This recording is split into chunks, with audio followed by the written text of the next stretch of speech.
God is great. Biar kita terus merasakan hadirat Tuhan. Biar terus kita merasakan hatinya Tuhan. Biar kita terus merasakan kesembuhan yang Tuhan bisa berikan buat hidup kita. Tuhan, terima kasih. Kalau kami masih bisa ada sampai hari ini. Dan tentunya hati kami juga bersama dengan keluarga-keluarga atau individu yang sedang mengalami kedukaan, mengalami kehilangan. Buat kami mengerti rencanamu dari Alfa dan Omega. Ajar kami mengerti akan apa yang mau kau katakan kepada kami pada hari-hari yang sulit ini. Terima kasih Tuhan. Karena firman-Mu tidak akan pernah kembali dengan sia-sia. Firman-Mu Tuhan akan ditanam di tanah yang subur. Di mana akan berkali-kali lipat menghasilkan buahnya. Terima kasih ya Tuhan. Aku perkatakan kekuatan. Aku perkatakan penghiburan bagi setiap jemaat-Mu, setiap hamba-hamba-Mu yang sedang mengalami kehilangan, kedukaan. Yang mengalami Tuhan kehilangan orang tua, istri, suami, anak, atau handai taulan Tuhan. Biarlah saat ini aku minta penghiburan-Mu Roh Kudus yang menyertai mereka. Terima kasih ya Tuhan, terima kasih.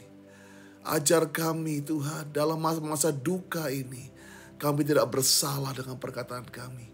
Ajar kami terus membuat mulut kami penuh dengan puji-pujian. Ajar mulut kami tidak mengucapkan kutuk. Tidak mengucapkan hal-hal yang tidak berkenan di hati-Mu. Ajar kami Tuhan. Ajar kami Tuhan. Tidak bersalah dalam perkataan kami. Terima kasih ya Tuhan. Di dalam nama Tuhan Yesus. Haleluya. Haleluya. Wow. Biarlah damai sejahtera, shalom itu menyertai setiap saudara semua. Shalom bukan dari apa yang kita lihat. Shalom keluar bukan daripada kantong yang tebal. Tetapi shalom itu keluar dari hati, dari dalam. Dan saya percaya hari-hari ini Tuhan sedang membuktikan bahwa di tengah padang gurun pun ada mata air, yaitu shalom yang mengalir dari dalam hatimu. Selama bulan Juli ini Growth Center kita belajar baik di Manado, di Bekasi, dan di Jakarta, dan di seluruh gereja-gereja yang dinaungi oleh CK8. Kita belajar mengenai perumpamaan penabur benih yang diambil dari Matius 13. Karena ada 3 kitab Injil, Matius, Markus, Lukas, yang mengajar mengenai perumpamaan penabur benih ini. Tapi kita mengambil bersama-sama dari Matius pasal yang ke-13. Kita sepakat ada 4 macam tanah yang disampaikan oleh penabur benih, di mana benih itu ditabur. Yaitu pertama, tanahnya adalah di pinggir jalan. Kedua, tanah yang berbatu-batu, tanah yang bersemak duri, dan tanah yang subur. Dan kita belajar juga dari minggu yang pertama, Pastor berkata bahwa ada dalam hidup ini urusannya Tuhan atau bagiannya Tuhan, tetapi ada juga bagiannya kita. Bagian Tuhan menyediakan benih yang kita percaya benih equal firman Tuhan. Ya, amin. Jadi kita percaya benih adalah firman-Nya. Bahkan dia berkata, I am the word. Akulah firman itu sendiri. Bahkan dia memberikan the best of him, yang terbaik yaitu hidupnya sendiri. Dia menjadi firman itu bagi kita. Jadi bagian Tuhan, dia tidak pernah salah. Benihnya benih unggul. Benihnya benih yang luar biasa. Benih dari anak kerajaan sorga sendiri. Nah, urusan kita adalah menyiapkan wadah di mana benih ini mendarat. Jaga hati kita. Benih adalah firman, tanah adalah hati kita. Tanah ini adalah bagian kita untuk menyiapkannya. Nah, kita belajar di beberapa minggu yang lalu. Minggu yang pertama saya belajar mengenai tanah di pinggir jalan. Apa yang kita rekap sedikit ya, bahwa tanah di pinggir jalan adalah orang yang mendengar firman Tuhan tapi tidak nyambung, tidak ngerti. Karena apa? Ada siasat si jahat. Kita gak mau kasih spotlight pada si jahat lah. Si jahat emang udah jahat gitu ya. Tapi yang kita spotlight adalah siasat daripada si jahat. Sejak di day one, dia selalu tukang bohong. Dia selalu menebar kebohongan sehingga kita pada waktu kita belajar mengenai korban kebohongan. Banyak kita tanpa kita sadari atau kita sadari kita menjadi korban kebohongan daripada si iblis. Sehingga tanah hati kita disebut di pinggir jalan sehingga tidak lagi bisa orang berakar di situ, tidak mengerti. Karena apa? Kita dibohongi. firman Tuhan yang kita baca bilang, oh jadi kepala bukan ekor, tapi yang kita hadapi yang dibohongi. Oh enggak Tuhan, cuma mau ngambil untungnya aja sama kamu. Seringkali kita baca firman gak nyambung karena dibohongi iblis. Nah, kita belajar minggu pertama itu di tanah pinggir jalan itu ada dua macam kebohongan, yaitu false truth dan false love. Kebenaran yang palsu, cinta yang palsu. Sudah bisa lihat di YouTube channel di Grow Church untuk belajar lagi kalau sudah miss that. Yang kedua, kita belajar mengenai tanah berbatu-batu. Ya, judulnya waktu itu adalah aniaya dan kehormatan. Ya, aniaya dan kehormatan. Tanah yang berbatu-batu adalah waktu benih itu atau firman Tuhan itu disampaikan, orang menyambut dengan sukacita, tetapi ada yang namanya penindasan dan aniaya. Nah, inilah seringkali kita punya paradigma yang salah mengenai kok hidupku Kristen masih dianiaya. Hidupku kok sudah Kristen kok masih ngalami penindasan. Nah, disitulah minggu kedua kemarin, Pastor mengajar bahwa aniaya itu adalah satu kehormatan. Bagaimana ada 3 pengertian mengenai aniaya, yaitu ikut Yesus, ada konsekuensinya di penganiayaan. Kedua, dianiaya oleh karena Kristus adalah kehormatan. Dan yang ketiga, aniaya sama dengan growth atau pertumbuhan. Kembali Anda bisa cek pengajaran yang kedua, seri kedua, ya, yang mengenai aniaya dan kehormatan di YouTube channel. Sampailah kita hari ini kepada minggu yang terakhir, kita akan menyimpulkan mengenai seri yang ketiga ini, yaitu tanah yang bersemak duri. Tanah yang subur tentu kita akan bahas, karena itu goalnya, bahwa goal daripada series ini adalah membuat semua menjadi tanah yang subur. Bahwa GC akan menjadi gereja yang kuat dalam firman, kuat dalam roh juga. Strong in the spirit, strong in the word. Nah, kita kembali ke Matius 13 ayat 7. Sebagian lagi jatuh di tengah semak duri. Lalu makin besarlah semak itu dan menghimpitnya sampai mati. Well, artinya di Matius 13:22, yang ditaburkan di semak duri ialah orang yang mendengar firman itu. Lalu garis bawahi kekhawatiran dunia ini dan garis bawahi lagi tipu daya kekayaan menghimpit firman itu sehingga tidak berbuah. Saya suka ada Passion Translation berkata bukan hanya menghimpit, tetapi dikatakan suffocating atau mencekik atau make sure tidak ada udara yang bisa melewati benda itu sehingga tidak ada pertemuan. Ingat, tanpa oksigen maka semua pertumbuhan akan berhenti. Tanpa oksigen yang sekarang lagi diperebutkan di mana-mana, tabung oksigen, di mana kita merasakan tercekik, gak ada bisa bernafas, disitulah semua organ tubuh kita bisa rusak. Sebab itu kita akan melihat di sini bagaimana saya suka sekali Passion berkata bahwa ada kekhawatiran dunia dan tipu daya kekayaan itu menghimpit atau mencekik firman itu sehingga tidak berbuah. Tidak bisa berkembang, tidak lagi bisa menghasilkan sesuatu.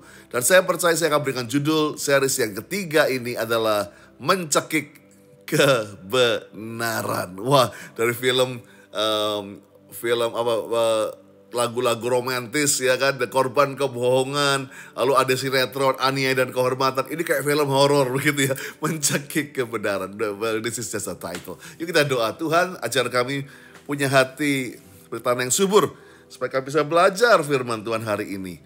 Bahwa tanah yang bersemak duri, kami akan belajar mengenai kekhawatiran dan mengenai Tuhan tipu daya kekayaan. Di dalam nama Yesus. Katakan amin. Nah, kita akan mensorot secara waktu yang singkat ini ada 2 hal saja yang mencekik firman atau kebenaran itu. Yang pertama adalah kata khawatir. Semua ikuti saya, khawatir ya. Ya, siapa yang gak khawatir, Pastor?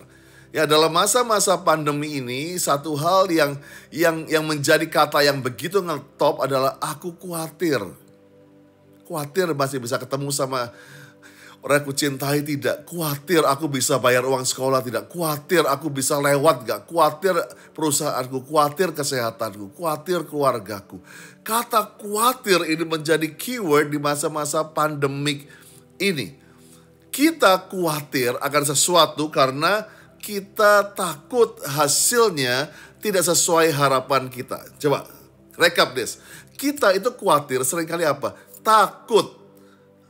Kalau yang kita harapkan, kejadiannya, kenyataannya jauh dari yang kita harapkan.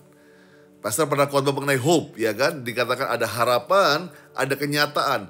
Ada jurang di sini adalah semakin besar jurang antara harapan dengan kenyataan, makin besar kekecewaan dikatakan di sini. Kecewa. Makanya kita harus belajar punya harapan yang benar. Bukan cuma mimpi-mimpi yang salah, mimpi yang dibohongi iblis, tapi harapan kita jelas. Jadi memang ada perbedaan, tapi paling tidak besar jurangnya. Kecewanya tidak sampai membuat kita bunuh diri dan lari daripada Kristus. Dan hari-hari ini banyak orang khawatir karena apa? Karena dia melihat, waduh kok ini budgetku kayaknya akan meleset jauh. Harapanku, mimpiku akan hancur. Padahal itu belum terjadi. Orang khawatir karena itu belum terjadi. Dan khawatir itu dia pikirin belum terjadi dan mungkin bahkan ini yang Roh Kudus bilang bisa-bisa nggak terjadi. Banyak orang itu kemakan kesehatannya, imunnya, bahkan imannya karena dia khawatir. Dia udah gak bisa tidur, dia udah asumsi jelek, dia udah mikirin orang itu maunya bunuh dia, dia udah kayak orang, waduh udah tidur gak tenang, padahal semua cuma di sini. Nah inilah yang seringkali kita yang mengizinkan Tuhan kasih benihnya, tetapi tanah kita izinkan di situ ada semak duri. Dan semak duri ini berkata mengenai kekhawatiran. Dan kekhawatiran ini adalah sesuatu yang ada dalam pikiran kita yang belum tentu terjadi. Bisa terjadi, belum terjadi, tapi bisa juga gak terjadi. Makanya seringkali kita jangan hidup dengan negative thinking. Bukan berarti kita melawan COVID ini dengan berani, dengan nantang. Tetapi tetap berjaga-jaga. Tetapi ada sesuatu titik waktu kekhawatiranmu mulai membuat hidupmu menjadi paranoid. Kekhawatiran engkau menjadi negative thinking. This is danger. So ingat yang pertama, waspada. Sebab bilang waspada mengenai kata khawatir. Seorang jemaat berapa minggu lalu minta doakan, nangis belum udah nangis, saya kira wah ini pasti ada yang meninggal. Dia nangis segitu kerasnya, saya bilang wah kenapa ada apa, tenang dulu. Ternyata baru khawatir, dan ini baru khawatir nangisnya udah selevel itu. Saya ngeri kalau sampai benar-benar kejadian selevel apa.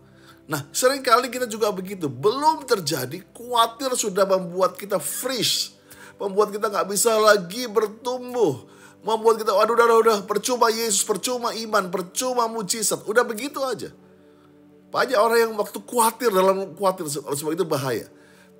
Pandemik plus khawatir ini adalah satu resep yang menghancurkan kita.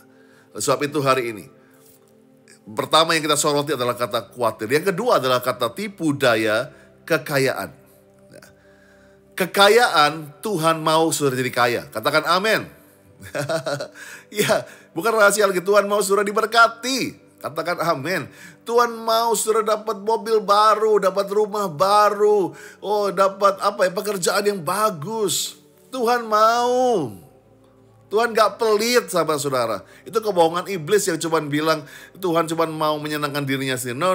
Tuhan mau kita punya kekayaan. Nah, tapi yang kita soroti di sini bukan kekayaannya, tapi tipu daya. Nah, tipu daya ini saya seringkali adalah ilusi atau magic. Ada sesuatu tipu daya yang kita kira, waduh kita sampai tergagum-gagum sulap. Itu ternyata cuma tipu daya, ilusi. Ditipu mata kita, ditipu gerakannya semuanya, ditipu dengan kata-kata. Banyak orang terhipnotis, banyak orang yang gampang hari-hari ini terjebak dalam investasi palsu. Karena apa? Terilusi oleh tipu daya menjadi kaya. Jadi kekayaannya tidak salah. Tuhan mau kita diberkati untuk menjadi berkat. Tuhan mau kita menjadi lumbung berkat. Tetapi salahnya adalah waktu kita boleh berkata, aku harus kaya. Kalau gak kaya, gak sukses. Yang ilusinya adalah uang bisa membeli everything. Uang bisa membeli kebahagiaan, uang bisa beli jodoh, uang bisa beli apa saja. Itu yang dunia ilusikan hari ini. Sehingga banyak orang-orang yang meninggalkan Tuhan karena tipu daya kekayaan. Bukan karena kekayaannya, tapi tipu daya. Banyak orang bilang, udahlah ini kan pelayanan kan cuman apa sih. Udahlah, aku mau kaya dulu. Aku mau cari duit dulu. Boleh sukses. Tuhan mau kalian sukses. Tapi kalau tipu daya itu menjadi visi hidupmu.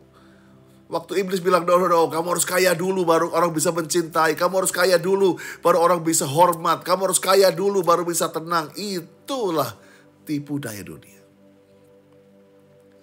Itulah tipu daya yang menghimpit. Yang saya katakan bukan hanya menghimpit, tapi mencekik. Mencekik kebenaran tadi. Mencekik firman Tuhan. Maka semua firman yang kamu masuk bilang, udah deh. Aku gak butuh gini. Aku khawatir. Aku mau kaya. Aku khawatir. Aku cuma mau diberkati. Aku cuma mau menjadi orang yang hebat. Apa segala macamnya. Nah, inilah yang kita harus awasi hari-hari ini. Inilah yang harus kita waspadai hari ini. Ilusi bahwa semua bisa dibeli dengan uang. Banyak orang sangat kaya, tapi harus minum obat tidur untuk beli tidur yang nyenyak. That's illusion daripada kekayaan. Tipu daya. Kaya, tapi buat tidur aja harus beli. Saya mengucap syukur saya ini disebut pelor. Baru nempel langsung molor. Ya, istri saya bilang baru duduk. Baru udah langsung kedengaran zat-zatnya begitu. Ya, karena apa? Karena saya tidak perlu beli obat tidur. Saya tahu saya boleh diberkati, tidak diberkati, belum diberkati, tetap bisa tidur. Banyak orang yang sangat kaya, masih cerai, selingkuh terus. Karena apa? Nggak happy. Nggak ada orang yang bisa memuaskan happiness saya. Semua orang makanya buruk di hadapan saya. Itulah tipu daya kekayaan. Sudah kaya, tapi masih cerai terus. Banyak contoh yang saudara bisa tulis dalam kehidupan saudara. Dan kekhawatiran dunia ditambah tipu daya kekayaan. Itu bisa membuat firman atau benih itu tidak berbuah. Kenapa yang kamu baca dalam firman Tuhan itu seringkali kok gak bisa berbuah ya, aku gak bisa berubah, aku gak bisa menjadi orang yang menjadi lebih dekat dengan Kristus. Karena apa? Ada kekhawatiran, ada tipu daya kekayaan.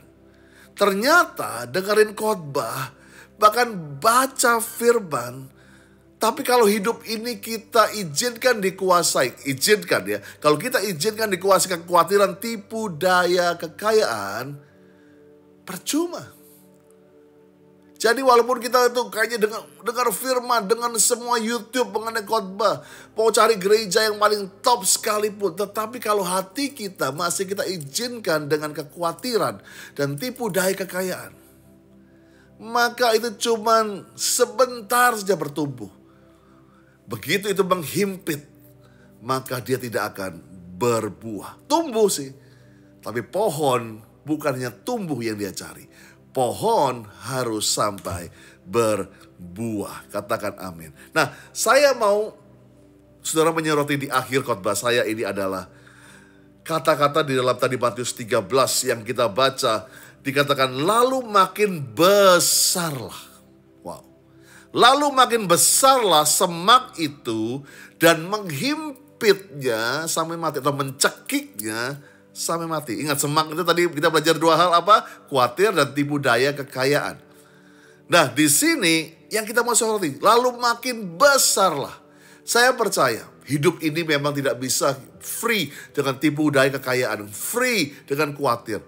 Tetapi yang bisa kita lakukan adalah tidak membuat mereka semakin besar atau bahkan semakin memonopoli hidup kita. Oke lah, kalau cuma satu helai, dua helai, kita bilang oke, khawatir, gampang. Tak doa, puasa, hilang itu.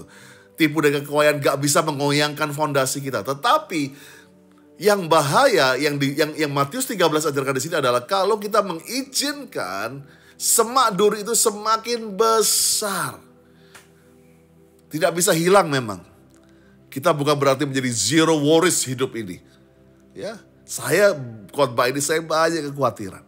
Tapi saya tidak izinkan dia semakin besar oleh hidup saya. Saya gak izin tipu daya kekayaan membuat saya berubah. Saya mau diberkati, tetapi saya tidak izinkan kekayaan merubah siapa sebenarnya saya ini. Dan saya tahu bagaimana kalau semak itu gak semakin besar. Kalau saya semak itu gak semakin besar, benih itu tidak akan terhimpit. Oleh sebab itu, sebetulnya kekhawatiran tipu daya kekayaan itu munculnya dari hati. Tapi seringkali waktu itu hati kita diserang oleh kekhawatiran tipu daya kekayaan, kita bawa ke pikiran. Tadi kita percaya kan, khawatir tipu daya kekayaan itu di pikiran. Terjadi serangan pertama di hati, ada khawatir tipu daya kekayaan, tapi kita mulai bawa itu, kita mulai mikir. Seperti Hawa mulai mikir. Mulai orang-orang yang pahit sama Tuhan mulai mikir. Yudas mulai mikir mengenai, oh lumayan besar itu apa yang aku dapat. Mulai mikir. Nah ini yang berbahaya.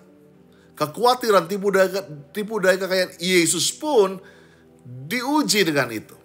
Tetapi muncul di hati, tapi nggak dibawa di pikiran. Masalahnya kita ini banyak, semua ini di sini. Khawatirlah semuanya. Kita banyak power of the mind. Dan mulai kita meditasikan, mulai kita oh lumayan juga ya. Lumayan juga. Nah ini yang harus kita waspadai. Nah apa yang harus kita lakukan? Kalau kita khawatir, kalau kita ada tipu daya kekayaan. Kalau khawatir, jawabannya yang pertama simple. Berdoa.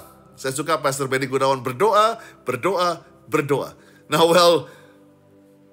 jangan salahkan apa yang saya ngomongin di sini. Oh saya udah berdoa Pastor. Tapi ini berdoamu itu benar tidak? Berdoamu cuma meminta supermarket list atau berdoa dari hati dan mengizinkan kedaulatan Tuhan, rencana Tuhan jadi atau tidak? Banyak orang berdoa hanya supermarket list. Maka kalau yang paling gampang, kalau kamu mulai khawatir, jangan ngomel, jangan maki-maki Tuhan, mulai berdoa. Filipi 4 ayat 6 ini menjawab dengan simple. Jangan hendak kamu khawatir tentang apapun juga. Nyatakanlah dalam segala hal keinginanmu kepada Allah dalam doa dan permohonan dengan ucapan syukur. Wow. Saya percaya inilah yang Paulus kasih solusi kepada kita untuk melawan khawatir. Janganlah kamu khawatir tetapi doa. Ya, inilah yang kita harus mengerti hari-hari ini. Kalau khawatir, mari mulai kneel down again. Mulai berdoa, masuk ke house of prayer. Ada Selasa sampai Sabtu, saudaraku. Masuk ke sana, doa. Dan kita akan berdoa bersama-sama. Kedua, what should we do kalau ada tergoda tipu daya kekayaan? Jawabannya adalah berani memberi. Wah pastor enak aja. Kok enak aja jawabannya memberi, pasti ada udang di balik bakwan. Saudaraku, this is true. Kalau engkau tergoda tipu daya kekayaan, bukan tergoda kekayaannya ya. Kalau engkau tergoda tipu dayanya, cara ngetesnya adalah berani beri itu. Bukankah itu yang terjadi dalam anak muda yang kaya? Dia sukses semua rohaninya proses. Tapi waktu Tuhan ngetes sama dia. Juallah semua harta milikmu dan ikutlah aku. Disitulah dikatakan anak muda ini pergi dengan sedih dan menangis karena begitu kayanya dia. Tuhan gak anti kekayaan, tetapi waktu tipu daya membuat berkata, udahlah bocah li, kamu gak akan bisa ikut Yesus. Percuma ikut orang kaya begini. Dia sangat sedih. Dia keluar. Saya percaya orang kaya tetap bisa ikut Kristus. Katakan amin. Orang kaya, orang sukses tetap bisa jadi hamba Tuhan. Katakan amin.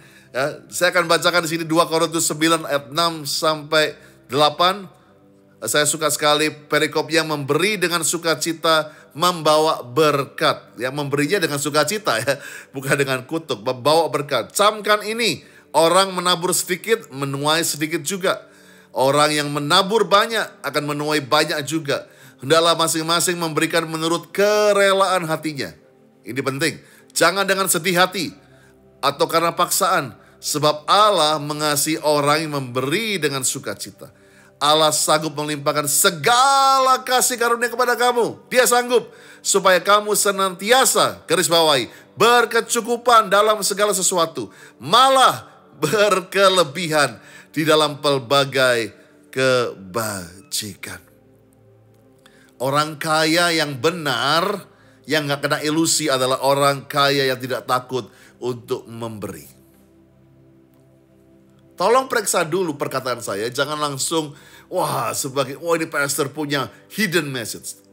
Orang kaya yang benar tidak akan takut untuk memberi. Sebab itu tadi pastor di awal sampaikan bahwa kita sedang menghadapi after PPKM darurat ini. Dan kita akan memberi sebagai gereja Tuhan untuk memberkati tubuh Kristus kita sendiri. Memberkati orang-orang di sekitar kita. GC for GC. Saya percaya ini yang akan saya katakan dari kita untuk kita, di mana kita akan bagikan vitamin, obat-obatan COVID, oksigen, dan untuk memeriksa kadar oksigen juga, dan kita akan memberikan sembako dan juga bantuan-bantuan kepada anggota-anggota kepada jemaat kita. Sebab itu, biarlah kita mulai mengetes hal ini. Apa kita menjadi orang yang terkena ilusi kekayaan? Atau kita tahu kita adalah orang-orang kaya yang bisa dipercayai untuk menjadi bendahara-bendaharanya Tuhan. Dan sebagai closing hari ini, Matius 13 ayat 8. Sebagian jatuh di tanah yang baik lalu berbuah 100 kali lipat, 60 kali lipat, ada yang 30 kali lipat. Ayat 23, yang ditaburkan tanah yang baik ialah orang yang mendengar firman itu dan mengerti. Karena itu ia berbuah 100 kali lipat, 60 kali lipat, 30 kali lipat. Inilah di hati pastor untuk mengajar 3 minggu berturut-turut saya khotbah sendiri dengan rangka khotbah yang dibuat rame-rame oleh pastoral. Adalah supaya Grow Center menjadi gereja yang kuat dalam roh, tapi kuat juga dalam firman Tuhan. Tanpa kekuatan dalam firman Tuhan, engkau akan gampang terombang-ambingkan. Dan saya rindukan semua saudara menjadi hati yang tanahnya subur, yang bisa berkali-kali lipat, yang bisa 60, 100 kali lipat, 60 kali lipat, ada 30 kali lipat. Supaya firman itu engkau dengar dan engkau mengerti. Bukan hanya mengerti, tapi menjadi buah dalam kehidupan. Berbuahlah GC, berbuahlah supaya dunia bisa mencicipinya, supaya dunia bisa merasakan buah itu. Tapi hari ini saya ingin berdoa buat saudara yang sedang mengalami fase tanah sepak duri. Khawatir, saya tahu masalahmu banyak. Saya tahu masalahmu tidak gampang. Dan engkau tertipu ilusi kekayaan dunia. Engkau tertipu hanya ingin cepat jadi kaya, tapi engkau mengorbankan keluargamu. Bapak, aku berdoa saat ini. Jangan kamu khawatir. Cari dulu kerajaan Allah dan kebenarannya. Maka semuanya akan ditambahkan kepadamu. Kalau burung di udara dipelihara, bunga di padang dia hiasi. Apalagi engkau. Tuhan tidak akan memberikan anaknya roti, tidak akan memberikan anaknya ular bagi yang minta roti. Saya percaya inilah yang Tuhan mau berikan pada kita di masa-masa yang sulit ini. Diberkatilah engkau, diberkatilah hasil ladangmu, diberkatilah lumbung-lumbungmu. Dan aku percaya Tuhan, Grow Center akan menjadi anak Tuhan yang strong in the spirit, strong in the word. Diberkati setiap anggota-anggota jemaat pekerja yang ada di dalam nama Tuhan Yesus. Semua katakan amin. God bless you.